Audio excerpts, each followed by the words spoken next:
tal? Muy buenas tardes, soy Héctor de Mauleón, le agradezco que nos acompañe nuevamente en una emisión del Foco.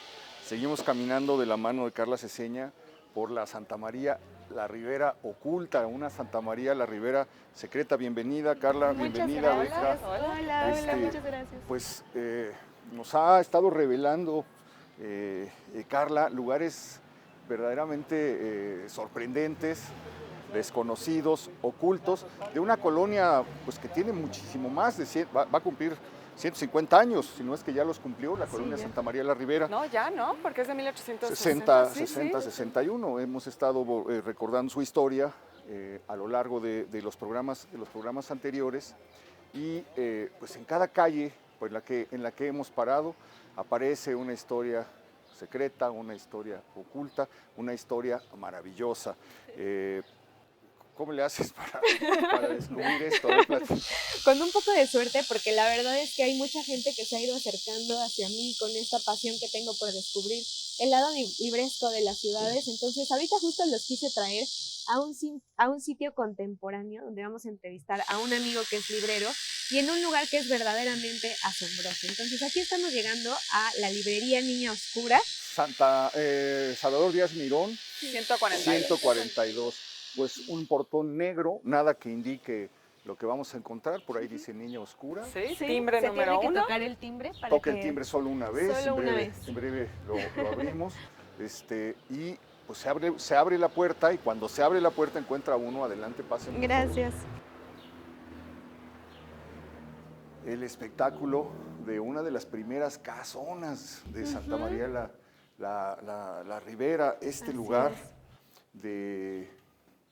decía un viejo habitante que era como un pedazo de la provincia trasplantado en la capital. Uno encontraba patios, encontraba barandales con macetas, encontraba estos espacios sorprendentes que desde luego no tenían nada que ver en aquellos años con lo que era, pues, lo que había sido la Ciudad de México, el centro de la ciudad. Hay que recordar que todos los cronistas que se refieren a San Cosme y Santa María la Ribera lo hacen como uno de los lugares más bellos, más floridos, más llenos de agua, más verdes, musicales que había en la Ciudad de México. Era un verdadero remanso. La crónica de Rivera Cambas sobre este barrio es entrañable. Uno dice, ¿cómo es posible que se nos haya perdido lo que fue? Dice que hasta la gente sonreía de otro modo a como lo hacían en el centro de la ciudad. Y pues llegamos a este lugar. De verdad es que es sorprendente el hecho de que Libros, ¿no? sí, pasar por la calle en medio de él, pues los comercios, las ferreterías, las tiendas de pintura, las vulcanizadoras,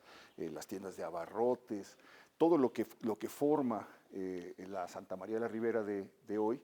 Y de repente, pues como siempre que hay magia en la Ciudad de México, uno cruza una puerta y ya está en otra época, ya está en otro momento, ya está en otra atmósfera, ya está con otra sensación. ¿Y qué mejor atmósfera que la que dan los libros? Es correcto, sí, por acá también a mí me gusta pensar mucho en el silencio que se siente de inmediato, ¿no? Afuera está un poco el caos y aquí La calma. la calma. Pues sí, uno podría preguntarse cuándo fue la última vez que escuchó el silencio. Yo la última vez que lo escuché fue en Santa María de la Ribera. Es un lugar que ha mantenido esa condición dentro de estas casas. Es un milagro que se mantengan, que se conserven estas casas. Max Ramos. ¿Cómo estás, Héctor? Gracias Hola, Max. por Buenas recibirnos. tardes. Nos va a mostrar, Hola. Max, los están? secretos Hola, Max. de la Niña Oscura. ¿Por qué la Niña Oscura? Porque fue la personita que nos entregó la llave para poder habitar el espacio. Era una niña morenita que le dieron el encargo de entregar justamente las llaves y nosotros poder habitarlo. Por Muy eso. bien. ¿Por qué no nos platicas un poquito acerca de la historia de este lugar y tu tradición como librero? Comentábamos hace un momento que a finales de los años 90, en una calle de la Condesa muy concurrida, viste una pequeña librería que se llamaba El Hallazgo. Sí, en diciembre del 99 iniciamos 99. como libreros. Ahí te compré un libro que no he vuelto a localizar jamás y que era una delicia porque lo presté, pero era la biografía de Jake LaMotta, el boxeador, El boxeador inmortalizado por Martin Scorsese. Robert De Niro. Era un libro fascinante que me vendiste muy barato, se lo presté a un amigo, desapareció, pero era una de las cosas que uno podía encontrar en el hallazgo. Cosas absolutamente inesperadas, cosas sorprendentes que no tenías ni idea y te saltaba el libro como este que tenemos aquí, mira, entrando, Remembranzas de la Sociedad Capitalina en la Ciudad de México de 1930 a 1960, de Rafael Kutulenc, que es pues la historia de cómo era la vida de la alta sociedad en esos años, lo del Jockey Club, el hipódromo, las fotos de las muchachas que decoraban la Ciudad de México en ese tiempo, actrices. Bueno, a ver, platícanos. Sí, el hallazgo que iniciamos en 1999, diciembre, al poco tiempo nos quedó muy poco espacio porque eran 44 metros de librería. ¿Tú iniciaste con tus propios libros?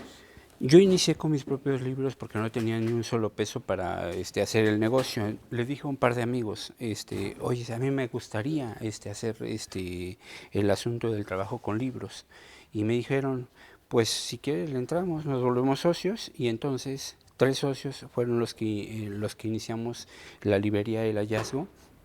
Y al poco tiempo nos dimos cuenta que no nos daba espacio para tener los libros que había que guardar. Entonces, buscando una especie de pequeña bodega, encontramos este lugar. Pero al poco tiempo nos dimos cuenta que la gente nos decía, oye, sabemos que tienes una bodega, ¿podemos visitarla? Y entonces empezamos a hacer cada fin de mes el asunto de más bien era, digamos, un día sábado que cada fin de mes organizábamos aquí, les dábamos panecillos, café, y la gente veía libros, ¿no? Con esta idea de lo que era una bodega. Pero después ya dijimos, y yo creo que es indispensable abrirla, y entonces empezó a trabajar poco a poco con el público ya tocando el timbre y entrando al espacio. Hasta hace unos años el espacio solo estaba abierto los sábados, ¿no? Sí, solamente los días sábados. Después se abrió viernes y sábado, luego jueves, viernes y sábado. Comenzaste a comprar bibliotecas, la gente te vino a buscar para decirte, oiga, tengo tales libros. ¿Cómo se va armando un acervo? ¿Cuántos libros hay aquí? Aquí debe haber alrededor de unos 85,000 volúmenes. Ay, no, bueno. Sin contar el mundo de la revista, que también es otra cosa, ¿no? Sí, pero si yo empecé alrededor con 6,000 volúmenes, que era mi biblioteca, al paso del tiempo empezaron a llegar a ofrecernos. Desde la persona que va a hacer cambio de casa, de mudanza, y de repente decide vender un par de cajas, hasta aquellos que de repente, por una defunción... La tragedia de siempre, se muere el de los libros y la familia dice, ¿qué hacemos con este estorbo? Pues, sácalo, y ahí se van ahí aparecen joyas, verdaderos tesoros. Debes haber encontrado, o te deben haber llegado libros pues, que son... Sí, hemos comprado muchas bibliotecas, pero también al mismo tiempo uno no sabe de repente lo que se puede encontrar, ¿no?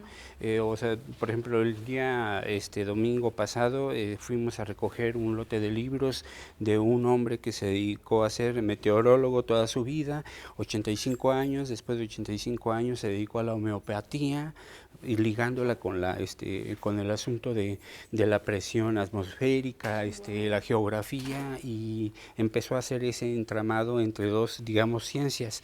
Y a sus 85 años decide vendernos sus libros, vamos por ellos, podemos adquirir algunos de sus libros, y de repente aparecen pequeñas joyas de asuntos del cosmos de 1775, cosas muy raras. Y así nos vamos encontrando en los lugares más inesperados, nos encontramos los materiales más raros. ¿Los vas seleccionando, los vas poniendo en un lugar especial? Sí, se van dividiendo. Ahora son 7 librerías. Por cierto, tú debes de saber que más o menos hay unas 85, 90 librerías de libro usado en toda la Ciudad de México. Alrededor de unas 260 de librerías de nuevo, ¿no? Y de las librerías de viejo, el otro día viene un amigo francés, un librero francés, y me dice, ¿cuántas librerías tienes? Le digo, con esta pequeñita que acabamos de armar son 7. dice, pues estás casi teniendo el 10% de o sea, ya eres un cacique. Pero qué buen cacicazgo. Acaba de abrir, Max, hace poco, en uno de esos pasajes subterráneos que hay sobre la calzada de Tlalpan, que eran lugares, bueno, pues muy feos algunos, ¿no? Cuando es que pasaba cerca de San Antonio Abad, de Chabacano, lugares que uno atraviesa incluso rápido, ¿no? Sí, sí, con miedo. Sucios, huelen mal, etcétera. Pero hay otros donde ha habido pequeños comercios, etcétera, y entonces es fabuloso poder atravesar la calzada de Tlalpan y encontrar inesperadamente un oasis, como dice Beca, de libro. ¿Ven lo que tienes aquí? Yo tengo que decir que hay uno aquí que me ha llamado poderosamente la atención. ¿Ah, sí? ¿Qué es ¿lo puedo tomar? Sí, claro, por favor. De un vecino de la Santa María, Mariano Azuela, Sin Amor. Pero como este es un recorrido bibliófilo, creo que vale la pena mencionar que, de acuerdo al historiador Rubén Gallo, Sin Amor y Los de Abajo son las primeras 2 novelas donde se menciona la máquina de escribir en la literatura mexicana. Wow, eso no... Entonces creo que pues eso la hace muy, muy especial. Que por cierto, Mariano Azuela tenía una relación de amor-odio con la máquina de escribir. Estaba muy agradecido porque pudo terminar Los de Abajo rápidamente gracias a una máquina de escribir, pero para él, sobre todo las Oliver, representaban el porfiriato. Y siempre va a ser un uso de la máquina de escribir, de acuerdo a lo que escribe Rubén Gallo, donde la máquina de escribir es como un objeto inútil, es un objeto que representa la superficialidad de la sociedad mexicana, que solo buscan las cosas nuevas, que en realidad no tiene ningún propósito, y aquí aparece justo esa temática. Hay una novela que se llama El Evangelista, no sé si es de Gamboa o es de Frías. No recuerdo. Pero trata precisamente de los evangelistas de los portales que hacían las cartas a mano, y cuando llega la primera máquina de escribir, es el primer texto de la literatura mexicana en el que aparece una máquina de escribir, lo compra un evangelista y entonces todos se empiezan a burlar de él, pues cómo llevamos siglos con la caligrafía y a mano, ese armatoste, ¿para qué va a servir? Y de repente pues empiezan a oír el golpeteo, la velocidad con la que hace las cosas, la claridad, cómo lo comienza a buscar la gente, y entonces todos se dan cuenta que hubo un cambio Radical, ¿no? Sí. Radical, pero qué interesante que podamos seguir esos detalles, ¿no? Sí. Cómo Este se es de mete la 1912. máquina de escribir. No, este es 1880 okay. 80 y tantos. Claro. Pero cómo podemos seguir la llegada de la máquina de escribir a la literatura. Pues ya van 2 libros aquí o 3 que se antojan con la mirada. Esta colección es la de CEP 70s. No. Sí, es de CEP Es 70s. CEP 70s. Esta colección pues es bellísima y fue imprescindible. Si usted recuerda, aparecía en los puestos de periódicos, la vendían una vez a la semana, se agotaban los ejemplares y era una colección que hablaba temas de historia, de literatura, de sociología. Mira, aquí está Federico Campbell, conversaciones con escritores, Melchor Ocampo, textos políticos, Antonio Peláez, pintor. Esta colección fue crucial para toda una generación. ¿Por qué no entramos? Claro que sí. Para que quienes nos están acompañando pues se den una idea de lo que vamos a encontrar en este lugar, Rincones Mexicanos. Hay muchos libros de la ciudad, Max. Aquí simplemente nos recibe Azcapotzalco en el tiempo y Microhistorias de Tacuba. Sí, a mí una de las cosas que más me gusta es como estar buscando mucho de la microhistoria, ¿no? La historia de los pueblos, de los barrios, entonces es siempre indispensable porque además yo creo que las librerías de viejo son especies de museos naturales que al mismo tiempo se van se nos van haciendo un poco líquidos porque se van yendo de las manos a sus otros lectores, ¿no? Pero a mí me fascina el asunto de poder tener esta idea de hacer acervos, ¿no? Armar acervos, sí. Sí, y aparte los libros de viejo tienen este encanto, ¿no? Que tú me has mencionado anteriormente, querido Max, que pasan por otras manos, ¿no? Son libros que adentro tienen historias, que tienen ex libris, que tienen quizás separadores tan raros como un boleto del metro, una fotografía, no sé qué otras cosas Eso extrañas. me fascina. Ahorita nos cuentas A que mí has encontrado. también, sí. Pero están cargados también de emociones, de la Sí, emoción de del lector. emociones. Las emociones que sintió leyendo el libro de alguna manera, Sí. quedan La ahí. Marginalia, por ejemplo, también. Eso claro. a mí me fascina porque siento que estás leyendo con alguien, Claro. ¿no? Sabes lo que otra persona subrayó, lo que otra persona escribió al margen Un y de pronto... desconocido además que no conoce su rostro ni sabes nada No, de él. pero de pronto estás leyendo con él, Pero se vuelve ¿no? tu amigo porque te está contando sus impresiones de un libro. Mira, una sección de cuento mexicano. poesía, novela mexicana, de José Rubén Romero, estas ediciones que la verdad es que están, una vez fui rico, que están tan llenas de sorpresas, ¿no? Hay varios de la serie del Volador, también por ahí he visto algunos, y es muy interesante. Esta serie de lecturas mexicanas sí, claro. que formó también a una generación, porque también se vendía en los periódicos, en los puestos de periódicos los lunes, costaban 99 pesos, o 9 pesos en ese tiempo. Sí. Y los tiraba la SEP en ejemplares de hasta 50,000. Aquí está Obsesivos Sí, yo me Días acuerdo que Circulares de Gustavo Sanz. en el sexenio de Miguel de la Madrid hicieron una promoción en todos los cruceros, ponían a vendedores con el chaleco rosa mexicano a vender en lotes por 10, 12 pesos, un lote de 10 libros donde venían justamente los de lecturas mexicanas. No, ¿no? pues es que ahí se concentró toda una generación, encontró a los grandes clásicos de la literatura mexicana en estos libros. Pues aquí fue donde se hizo famoso Taibo. Taibo con Días de Combate y el detective Velasco Arán se lanzó en esta colección, lo leyeron decenas de miles de chavos y de ahí se volvieron aficionados, o nos volvimos aficionados a los libros de Paco Taibo. ¿Cómo está catalogado este espacio? En esta parte está la crítica literaria y todo lo que son las literaturas. En la parte de arriba hay asuntos de viajes y libro antiguo. En el otro extremo, A ver, vamos para allá. sí, por aquí tenemos lo que son algunas colecciones. En estas partes tenemos algunas primeras ediciones. Luego de este lado vamos a pasar a un mundo que todavía, digamos, está en un acumulado impresionante, que es el mundo de la revista, ¿no? Los espacios ya nos hacen falta porque ya no nos cabe la revista. Sí, yo recuerdo que vine en el 2019 y todavía este pasillo estaba libre y ahora ya está. Tenemos revistas cubanas, chilenas, argentinas y muchas revistas mexicanas. Bueno, hay revistas icónicas, aquí veo Life también. Sí.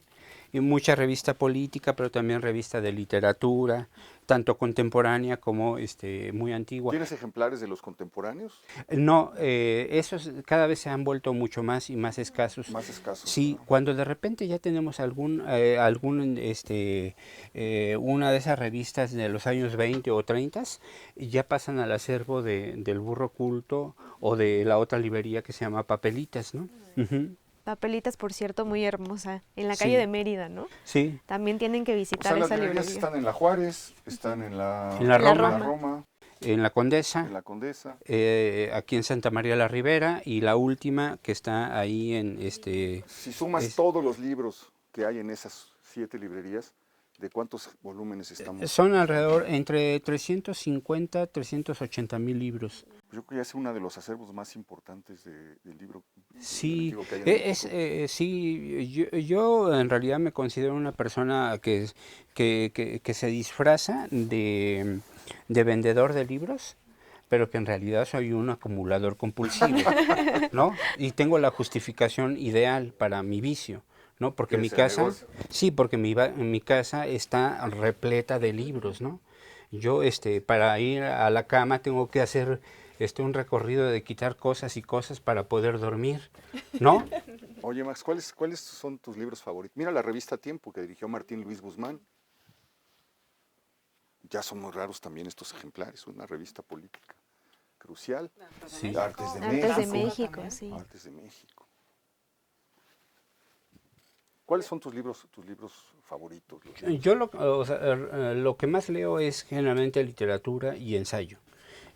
Por cuestiones del trabajo, también debo leer historia mexicana, ¿no? Y un poquitito, un refilo de filosofía.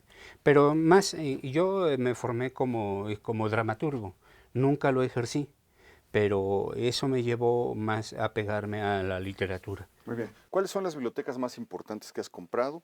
Si se puede saber a quién pertenecieron y qué cosas valiosas, sorprendentes había en ellas. Sí, una biblioteca importante que que adquirimos fue de un hombre que sobre todo era bibliófilo.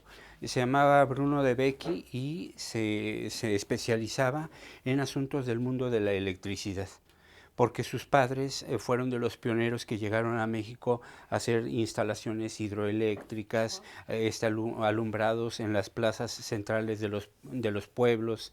Entonces, su formación hizo que tuviese mucho libro técnico desde finales del 19, principios del 20.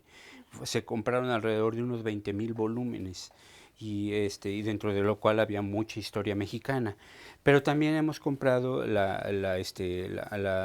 biblioteca del abogado Mariano Albor, hemos comprado la biblioteca de Margarita Michelena, la traductora, poeta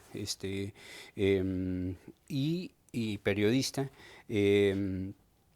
Y también hemos recibido de repente, por ejemplo, una vez nos llegó un lote muy bonito y raro. Era de la biblioteca de Pablo Neruda, de una de las casas que habitó aquí en México. Y ahí venían una cosa extraordinaria. ¿Tenía algún ex libris? Sí, el ex libris clásico, que es esta ancla con el ancla y no sé qué lleva alrededor. Creo, ¿El delfín? Ajá, sí, exacto. Sí, y que muchas de esas se repiten en las portadas de Editorial Losada, ¿no? De las obras de Neruda. Pero aparte de venir con el ex libris, había 3 libros que eran muy importantes, que eran la segunda, tercera y cuarta edición de la Araucana, que eso le serviría, muy anotada, con su pluma en tinta verde, y que venía muy anotada, y eso es muy importante porque él abrevaría de la Araucana para hacer el canto general, pues sí. ¿No? Entonces ahí ves, digamos, de dónde son las fuentes de los autores, ¿no? Entonces ese tipo de cosas, obras, un lote breve de esa biblioteca. ¿Por qué razón nos llegó a nosotros? ¿Quién sabe? Los caminos del libro son incógnitos, porque de repente tú puedes encontrarte un trozo de una biblioteca importante. Si te vas a Los Tinacos, en Santa Cruz Mellehualco, en los mercadillos de Las Torres, por Tláhuac, en el mercado de la Naranja los domingos, ¿no? Y uno tiene que estar yendo constantemente a ese tipo de mercados, de repente sumergirse. No importa que tengas 8 o 15 librerías, o que seas un librero connotado, o que vayas iniciando, siempre tienes que estar, digamos, en ese caldo que es el buscar en la calle, en sus rincones, en los puestos. Aparecen ahí cosas increíbles. ¿Quién es esta persona? No sé, es una pequeña estampa o fotografía, no sé, ya ni veo. Sí. Hay varios objetos, ¿no? En La Niña Oscura, que eso también es algo que me llama mucho la atención, porque me has comentado que todo absolutamente está a la venta, ¿no? Los muebles, sí, algunas de las esculturas. Entonces vamos a seguir recorriendo. Sí, claro. Hay sí, una sección de historia también muy interesante. Sí, también está de aquel lado. Sí, lo que creemos es que junto con los libros siempre deben de estar los objetos, porque no somos lectores que vivamos sin una silla, sin una mesa, ¿no? Entonces la lamparita de noche, sí, el vaso, el portavasos, reloj, todo eso debe estar. Entonces por eso consideramos que los objetos también pueden convivir muy bien en una librería. Pues aquí tenemos... Acabo de encontrar ahí atrás un ejemplar del Gallo Ilustrado, ¿recuerdan? Ay, wow, ese antiguo suplemento? Sí. Sí.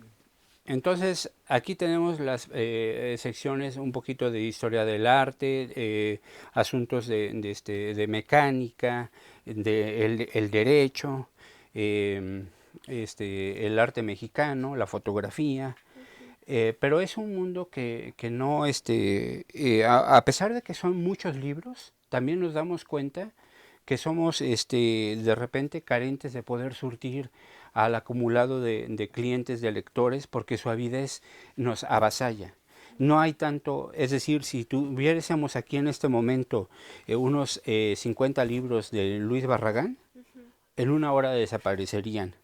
porque son de repente autores o en este caso arquitectos que son muy queridos y requeridos, tanto por mexicanos como extranjeros, ¿no? Así como una biografía de Nahui Olin o su obra, igual sería... Es decir, sí hay autores más buscados que te vienen a preguntar. Sí, y también hay muchos autores olvidados, ¿no? Claro. Que a veces esos, digamos, suman mayoría. El panteón de los muertos es mucho mayor que el de los vivos. ¿Quién es el gran olvidado para ti? Bueno, de nuestros mexicanos. De los mexicanos, por ejemplo, creo que Efrén Rebolledo no se ha leído, no se ha revisitado, ¿no? Hay otros autores como por ejemplo que en los últimos años han tenido un auge impresionante como Francisco Tario, que lo rescataron, ¿no? Sí. Pero hay muchos otros autores, así como este hombre, que no. Julio Torri, por ejemplo, también un hombre que... Un poco en desuso ya. De fusilamientos, esta obra brevísima, muy rica, muy sabrosa, de repente no es tan visitado, ¿no? Y hay otros que son muy buscados, pero que no son inencontrables, a pesar de que se editan de manera, digamos, más constantes, como Tablada. Tablada es requerido y es buscado y nunca se encuentra, ¿no? Wow. El jarro de flores, los poemas. Sobre todo la poesía, los haikus también, ¿no? Sí, es muy, muy, muy requerido en esa parte, pero también toda la parte de cartas es importante. Oye, ¿a López Velarde lo olvidamos? ¿Lo seguimos leyendo? No, lo seguimos leyendo, sí. A López Velarde yo creo que lo vamos a seguir requiriendo de manera permanente por el poema épico de la Suave Patria. Eso ya tiene, digamos, como ganado su... Que lo recordemos. Sí. Vamos a hacer una pequeña pausa, no se vaya, y vamos a seguir buscando libros aquí en La Niña Oscura.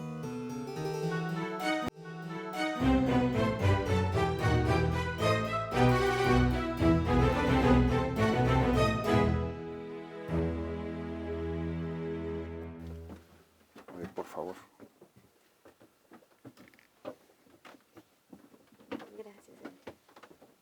Gracias. Bueno, llegamos a la parte del tapanco. Veo que se concentran libros más antiguos. Sí, aquí hay varias razones por las que tenemos libros antiguos. A veces porque el libro está esperando su par. A veces porque está tan, digamos, tan ajado que hay que mantenerlo un poquito como bajo mayor resguardo. Y algunas veces también por una cuestión económica que tiene que ver con un asunto. El librero, además de vender libros a los lectores, también vende a veces para los no lectores, sino para los más, digamos, las personas más acostumbradas a lo que mira el ojo, las imágenes. Esto es, rentamos para sets de cine por metro lineal, para hacer comerciales. Por ejemplo, el auto va a ser el más silencioso del mundo. Entonces tiene que atravesar una biblioteca y de este lado van a estar estudiando los estudiantes y de este lado va a haber un enorme corredor de libros, ¿no? Y el auto va a pasar en medio y en completo silencio, ¿no? Y es el auto más silencioso del mundo, ¿no? Y para eso nos piden 400 metros lineales de libro antiguo, ¿no?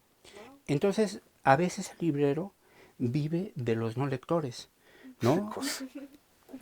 Oye, bueno, aquí en esta mesa hay varias cosas. Estas son una de las cosas pues, que son más apasionantes del libro antiguo, del libro de viejo. Esto que está aquí, porque esto es todo lo que la gente olvidó, me imagino, ¿sí? Dentro de sus libros, y el libro ahí se quedó.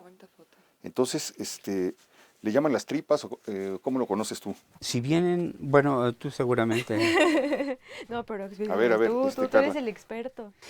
Si vienen dentro del libro y han sido resguardados por el propietario por mucho tiempo y estos empiezan a ser, digamos, abultados de tal manera que se vuelven, digamos, unos libros casi panzones porque ya se distorsionó su tapa, A eso se le llama tripas, a Ya.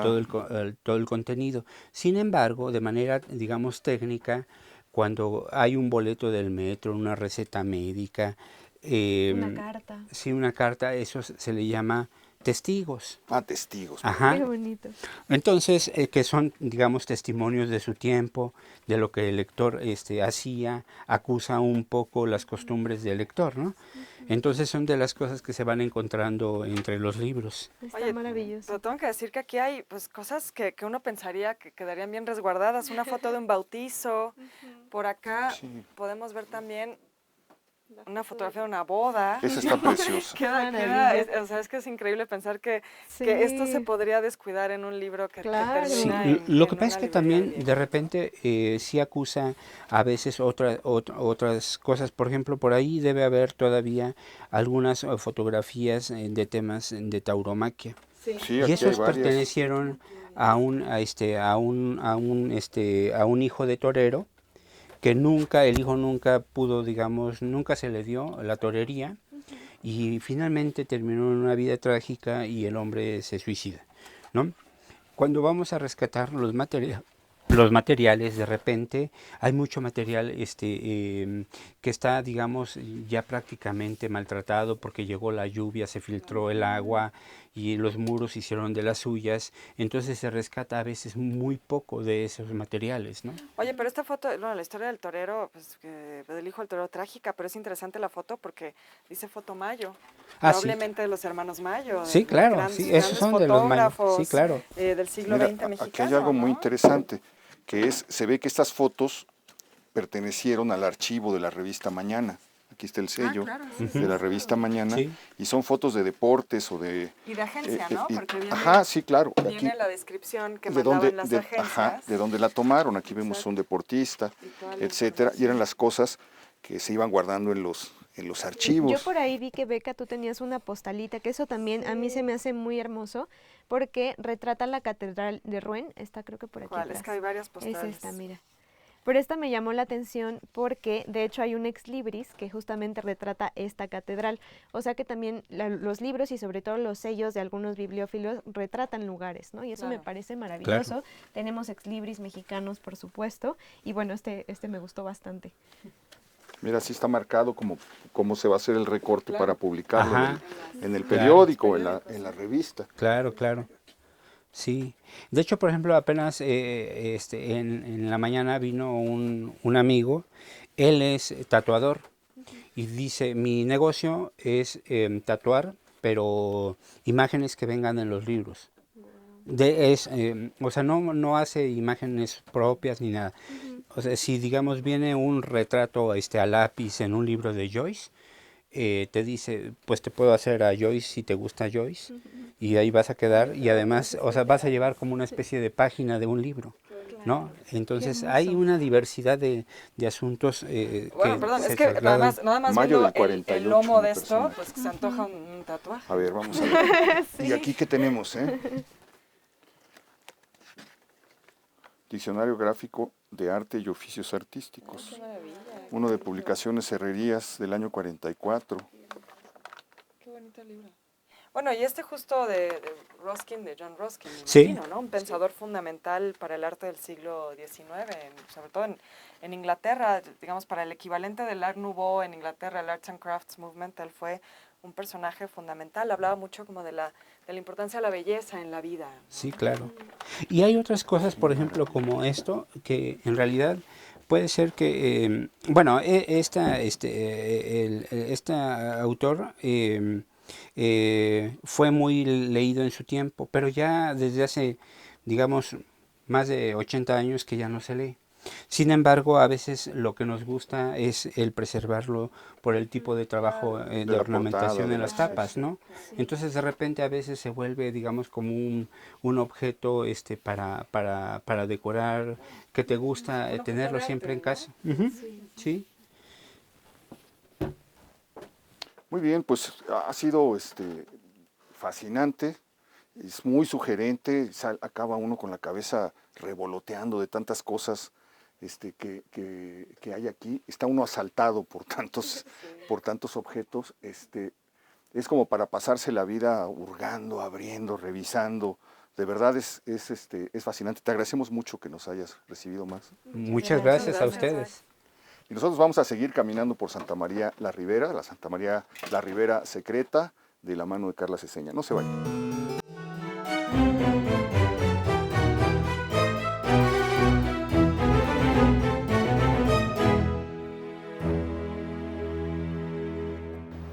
Llegamos de esta manera a la calle de El Fresno, buscando el número 193, aquí en la colonia Santa María la Ribera, otro de los destinos que Carla Ceseña nos ha marcado en el mapa de este recorrido.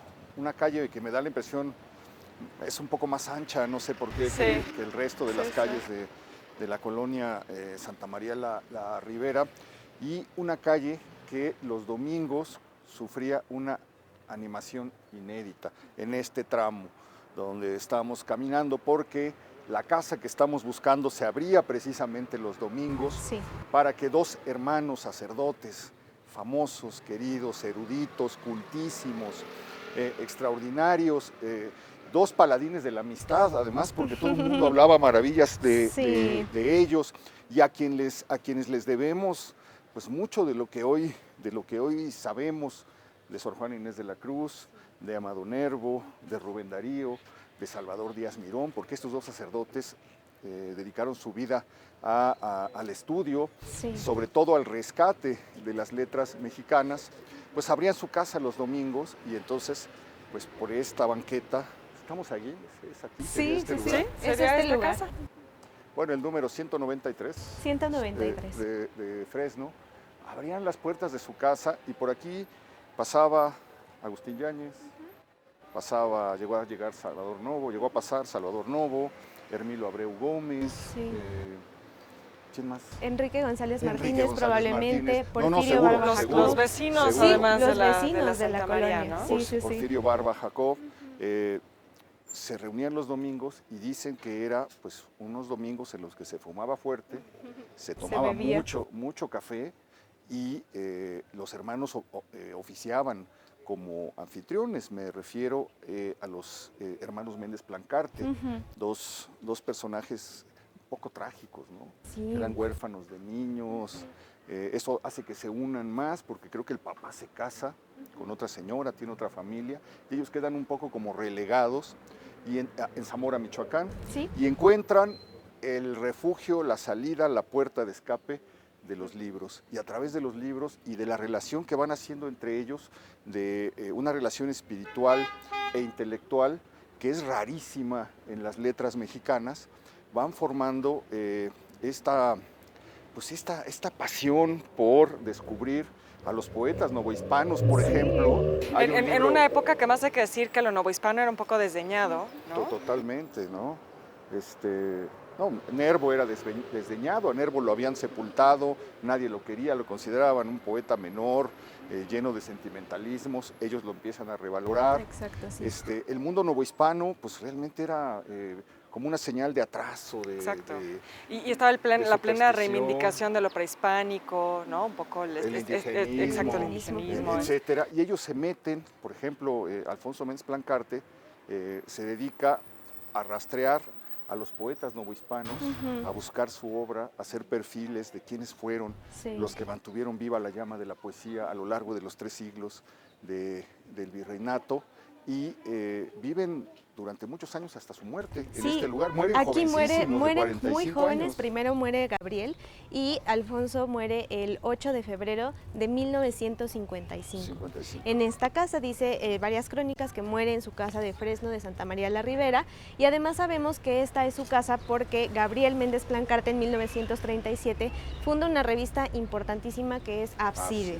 Entonces la funda en ese año, y hay varios escritores que se unen, entre ellos por supuesto Augusto Barba Jacob, también por ahí se publican los primeros textos de Rosario Castellanos. Aquí era la redacción, ¿no? Sí, aquí era la redacción. En la revista aparece esta dirección. Sí, incluso las cartas. Su habitación era como su despacho, ¿no? Sí, era como su despacho. Aquí estaba el balcón. Dos ventanas. Sí, alguna ventana. Sí, de hecho les traje un pequeño fragmento para que podamos escuchar cómo era esta fachada, porque ya les había comentado en programas anteriores que pues hay un padre jesuita que afortunadamente deja su testimonio. Yo supongo que es después de 1937, porque precisamente menciona a la revista Ábside. ¿Quién es Peñalosa?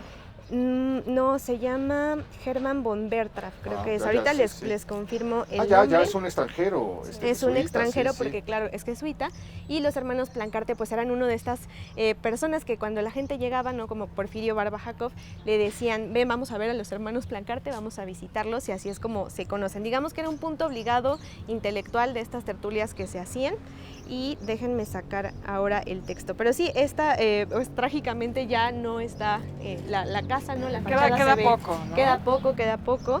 Y bueno, pues déjenme ver la pequeña crónica. Dice así.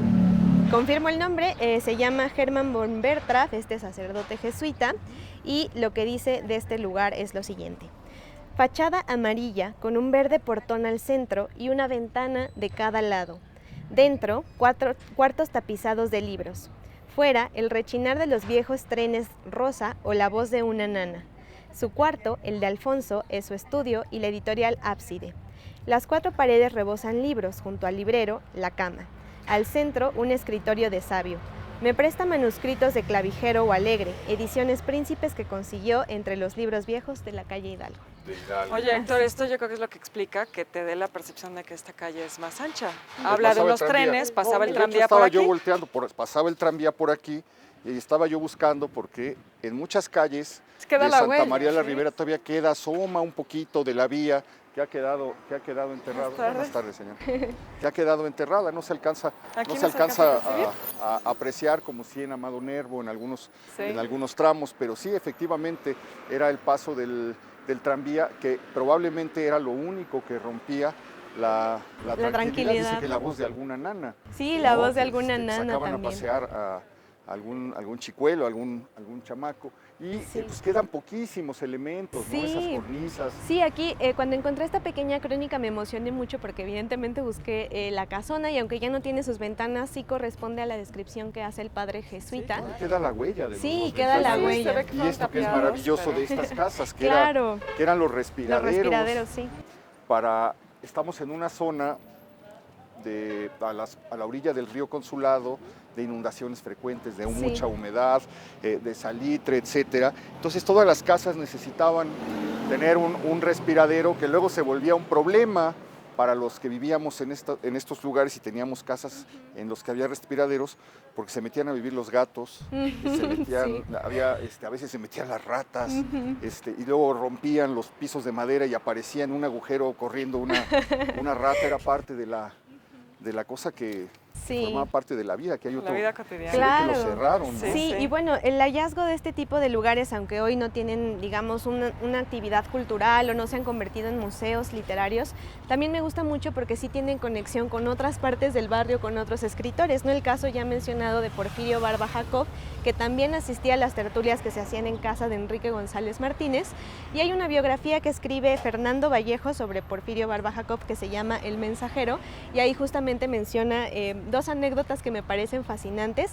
Barba Jacob vivió en la calle del Naranjo, en lo que hoy es la esquina de Sor Juana Inés de la Cruz y Naranjo, y resulta que en las últimas noches de su vida, Porfirio Barba Jacob pues ya sentía la muerte encima, y en una ocasión le pidió a uno de sus amigos a las 2 de la mañana que fuera por el padre Gabriel a confesar. ¡Hombre! Sí, entonces a las 2 de la mañana, de aquí se viene Gabriel, el padre Gabriel, Méndez Plancarte, lo va a confesar a su casa. Todavía aguanta unos pocos días más porque el 11 de enero vuelve a ser solicitado en la casa de Barba Jacob, y pues ahí es cuando ya hace esta última confesión que me encontré en esta biografía que Méndez Plancarte menciona en la revista Ábside. Y pues ya después, el 15 de enero, es cuando fallece Barbara Jacob, pero también estaba muy involucrado y conectado con otras actividades que se hacían en Santa María la Ribera. Muere por la bohemia, por los reventones de ese tiempo, por los consumos. Se les daba, ¿verdad? A él se le daba particularmente a él. El consumo de todo. Pasamos otro respirador muy bonito. Oye, Carla, y también creo que vale la pena recordarlo porque lo mencionamos el programa pasado, pero ya que estamos hablando de los hermanos Méndez Plancarte, mencionabas la calle Sor Juana. Es gracias a ellos que en la Santa María la Ribera tengamos una calle Sor Juana. Sí, ¿Por qué no nos cuentas eso otra vez? Claro, lo repito, por supuesto, que aquí también me gustaría contarles un poco de dónde viene esta historia, porque hace unos cuantos años, hace un par de años, se editaron unas antologías por el Museo del Chopo, que también ha estado constantemente muy ligado con el barrio y con la gente y con los habitantes. Ya mencionábamos, por ejemplo, el libro de Santa María la Ribera y sus historias. Pues hace un par de años deciden hacer unas antologías para buscar justamente el rastro de los personajes que habían habitado en las calles de Santa María y para buscar esta huella que dejó la literatura y Santa María en los libros y en las publicaciones. Entonces estas antologías las hace Ricardo Lugo Viñas, que es súper experto en todas las calles de Santa María. De hecho, él tuve la oportunidad de entrevistarlo hace igual unos años y pues él me contó que justamente había dado con esta historia en la que Alfonso Méndez Plancarte pues es uno de los primeros biógrafos de Sor Juana. Hace algunos volúmenes compilando parte de su obra, hace también su biografía, y por ahí de los años 1930 es cuando le proponen cambiar la calle que antes se llamaba Magnolia por Alfonso Méndez Plancarte, y él dice no, mejor que se quede Sor Juana. Entonces, esta calle que fue donde vivió, no le propusieron, no sé por qué no le propusieron cambiar a este nombre por su calle y porque habrán elegido Magnolia, que de hecho ahí... Es precioso Fresno, ¿no? Es precioso Fresno, y es uno de los nombres originales también que nos recuerda este pasado, ¿no? de la historia y las calles de Santa María. Entonces, sí, la verdad es que esta casa tiene una conexión muy importante con la literatura y bueno, también ya en otros programas seguiremos comentando. Es tremendo y triste que no se pueda recordar, que no haya algo que recuerde, que de verdad aquí se hizo el rescate de la literatura mexicana, de figuras fundamentales, pues nada más y nada menos que es después de Nervo, porque Nervo ya se había acercado y Ortiz de Montellano ya se habían acercado a Sor Juana, pero el estudio más completo lo hace desde luego, el primer gran estudio sobre la monja Jerónima lo hace el padre Méndez Plancarte, y luego todo eso, el rescate de Darío, el rescate de Díaz Mirón, todo esto está pasando a mediados del siglo XX, se está actualizando, se están recuperando figuras que habían quedado sepultadas, que habían quedado olvidadas. Es una calle o es un lugar el que hemos visitado que realmente fue crucial. Estaba yo recordando ahorita que otro de los visitantes era Joaquín Antonio Peñalosa, que es un personaje, me parece que también es sacerdote, que él era de San Luis Potosí y a él se le ocurre rescatar la figura de un personaje completamente borrado y desconocido en ese tiempo, que era González Bocanegra, el autor del himno nacional. A él le debemos la historia esa de que lo encierra la novia ahí en Tacuba porque no quería participar en el concurso del himno nacional y no lo deja salir hasta que él pasa por abajo de la puerta la hojita que tiene las 10 estrofas de este himno que se estrena en el Teatro Nacional. Dicen que todavía no estaba lista la música, entonces lo declama una condesa en el Teatro Nacional, y que cuando termina la declamación del himno acaba de perderse la mitad del país. En la guerra de 1847, está muy viva la herida. Cuando termina la declamación del himno, la gente se levanta aplaudiendo, a rabiar, muy emocionada y llorando por lo que acaban de escuchar. Pues oye, los himnos ya forman parte del pasado, pero en ese momento él se pregunta quién es este autor desconocido, no hay registros, no hay biografías, comienza a buscar la vida de un poeta modestísimo que solamente recordamos pues por el himno nacional. Es otro de los visitantes de Fresno 193. Pues con esto estamos llegando al final de este recorrido. Todavía nos falta mucho que ver en la Santa María la Ribera secreta que nos está develando Carla Ceseña. Espero que se le haya pasado bien y pues que haya sido tan sorprendente como fue para nosotros, Beca. Sí, claro, ¿no? Un recorrido increíble, Carla, siempre contigo nos muestras cosas muy interesantes de la ciudad. Ay, así muchas que pues, gracias. nos veremos la próxima semana. Sí, claro que sí, con muchísimo gusto. Bueno, pues Gracias a ustedes. Nos vemos aquí mismo para seguir caminando. Todavía hay mucha Santa María de la Ribera secreta que descubrir y que caminar. Gracias por habernos acompañado, sígasela pasando bien, nos vemos la siguiente semana, ya lo sabe usted, aquí en El Foco.